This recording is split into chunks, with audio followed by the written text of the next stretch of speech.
Sobrang kulimlim nga kanina pero pagdating ng alas 8 ay sobrang lakas ng ulan. Nung nagpad na nga ako papuntang tindahan kasi bibili ako ng condense ay biglang bumuhos yung ulan kaya naman basang-basa ako. Gagawa nga ako ngayon ng champurado kasi sobrang lamig talaga ngayon at sobrang lakas pa ng ulan. Hindi na nga rin pala ako bumili ng malagkit kasi mayroon naman dito sa bahay.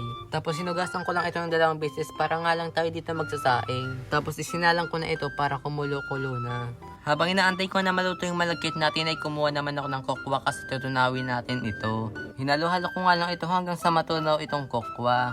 Kaya ko nga ito tinutuna para pag nilagay natin sa malagkit ay walang buo-buo. Pagbalik ko nga dito sa may niluluto kong malagkit ay kumukulo na rin ito at luto na. Kaya nilagay ko na rin itong tinunaw nating kokwa.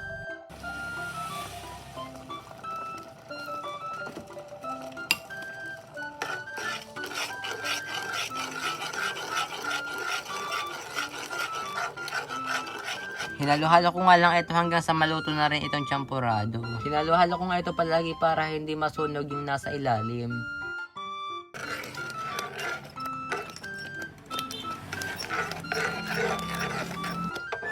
Kaya nung malagkit na nga at luto na rin itong champurado ay kumuha na rin ako. Hindi ko na nga rin pala nilagyan ng asukal kasi matamis naman yung condense. Saktong at 12 AM ako gumawa ng champurado at pwede na ito pang tanghalian. Binuksan ko na nga rin pala itong condense kasi ilalagay na natin sa may champurado para matikman na.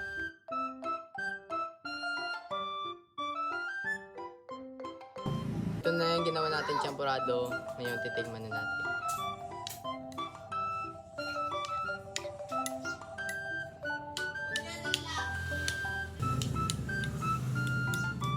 First bite.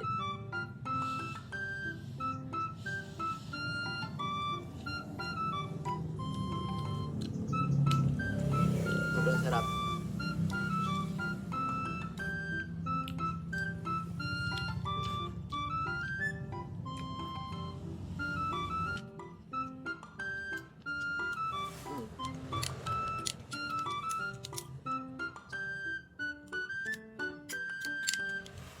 Hindi mo siyang nilagyan ng asukal kasi lalagyan naman din siya ng condense. Hindi mas masyadong matamis.